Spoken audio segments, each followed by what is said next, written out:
J'exploite ici au pied du Jura une ferme de 53 hectares en production laitière et grande culture.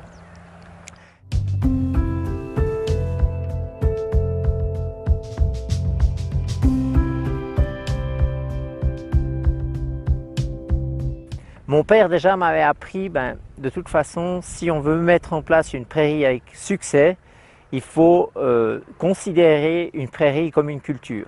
L'idée, c'est de renouveler périodiquement une certaine surface et puis de le faire de manière tournante. On fait une mise en place, je dirais, assez soignée.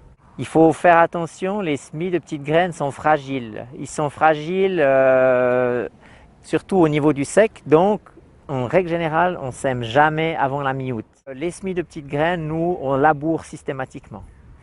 Labourer, ça va déjà permettre de ne pas avoir les petites graines en concurrence avec de la mauvaise herbe tout de suite. Et puis on va favoriser une levée, je dirais dans une terre fine, on va favoriser une levée rapide et homogène.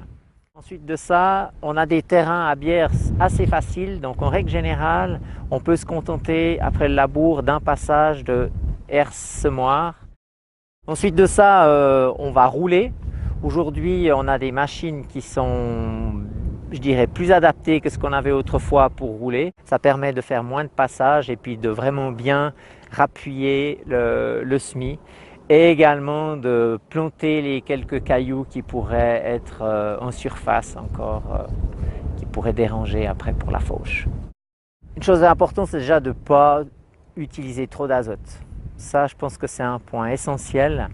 On a souvent un peu tendance à apporter trop d'azote parce qu'on veut du rendement. On a l'impression que si on est pédale douce avec l'azote, ça n'ira pas, il n'y aura pas de rendement. Mais c'est vrai que si on veut une bonne proportion de légumineuses dans ces mélanges, les légumineuses vont elles-mêmes fixer l'azote de l'air par les nodosités des racines et fournir de l'azote aux autres plantes, aux graminées et autres.